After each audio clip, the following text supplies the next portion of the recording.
Amis d'Azinat, bonjour. Je pense que c'est la rentrée scolaire pour tout le monde, la rentrée du travail aussi. Et en tout cas, c'est une nouvelle saison culturelle qui commence. Et au relais de poche et aux amis de poche. Alors, en tout début, je veux faire mea culpa et un erratum. Quand on avait fait la petite prise de vue sur les auteurs dans le jardin, j'ai parlé nous faisions, nous allons faire ceci. Alors, c'était effectivement le relais de poche, ça tout le monde avait compris, mais c'était aussi le rêve. C'est l'association qui s'occupe des débats sur Verniolle et je ne les ai pas nommés et c'est de ma faute. Et qui veuille bien m'en excuser encore une fois. Donc, la rentrée littéraire, elle arrive, elle est là. On va parler de 2 livres, ou 3 livres d'ailleurs. Mais avant, on va parler de BD. La rentrée littéraire, cette année, ça va être Black Sat de Diaz Canales et Guarnido. Ça va arriver là maintenant, Black Sat 6, c'est pour ceux qui aiment cette série, c'est très attendu. Il y a également Undertaker de Meyer, de Lab et d'Horizon, je ne sais plus si c'est le 7 ou le 8 qui arrive. Et pour les fans d'SP, l'Ariégeois de service, nous avons le Château Bordeaux qui arrive aujourd'hui, le livreur va me livrer ce matin, et l'Agence des Invalides. Alors c'est la reprise d'un livre de Lévy, donc c'est avec Lévy, Grumbert et SP qui aussi va démarrer cette semaine.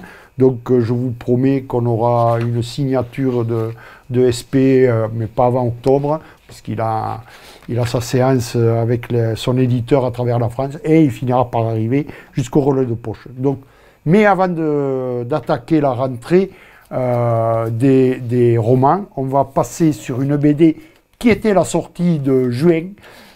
Donc c'est L'étreinte. Voilà, un très beau livre avec une très belle image de couverture de L'étreinte de Jim et Laurent Bonneau.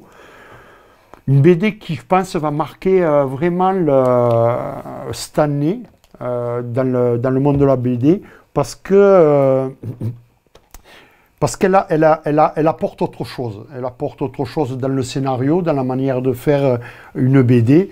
Et pour reprendre un peu ce qu'a dit Laurent Bonneau là-dessus, nous avons opté pour une collaboration plus mouvante qu'une simple adaptation de scénario, une BD dont le processus est totalement expérimental. Et on le retrouve vraiment dans le travail qu'ils font. Alors tout part d'une photo, mais non. Tout part d'un accident de voiture, mais non plus. Tout part d'un processus atypique, comme je viens de vous l'expliquer, Bonneau. En fait, ce processus consiste à travailler sans ligne directrice de base, en partant d'abord d'un visuel, la photo, sur laquelle on va revenir tout à l'heure, puis avançant simultanément, au gré de son inspiration, comme une sorte de ping-pong entre le scénariste et le dessinateur, tissant peu à peu le carnaval de l'histoire, le graphisme servant d'élan au scénario. Voilà pour la méthode, pour que vous ayez une vision d'ensemble de cette magnifique BD. Quant au scénario, il se déroule entre une femme dans le coma, le sculpteur, le mari de la femme, et une photo d'une femme inconnue sur une plage de Cadaqués. Enfin, la plage de Cadaqués. Un trio des plus classiques où il apparaît normal que Romy Schneider apparaisse comme modèle de sculpteur. On ne peut s'empêcher de penser à Les choses de la vie de Sauté avec Romy, mais aussi à Jules et Jim de Truffaut, où Jeanne Moreau joue le rôle, et non pas Romy Schneider. Mais j'y ai pensé, à Jeanne Moreau. L'homme qui, de fait, est le narrateur, est pris entre sa femme mourante et une inconnue sur la photo. Une allégorie de ce qui doit advenir, de la certitude d'une fin prochaine et d'un renouveau qui tarde. L'énergie qu'il existe entre les dessins et les textes montre bien la réussite de cette méthode inventive, et les dessins de Laurent Bonneau, parfois vacillants, met en exergue l'histoire. Les références incessantes dans la narration et dans le dessin, et j'adore le portrait de l'inconnu sur la plage de Cadaqués qui fait penser à Bruno Catalano, pour ceux qui connaissent, ou encore à Dali avec cette fenêtre à la place du cœur. Donc on a tout ce monde-là qui se retrouve à Cadaqués, bien sûr, puisque c'est là qu'ils se retrouvaient aussi les artistes.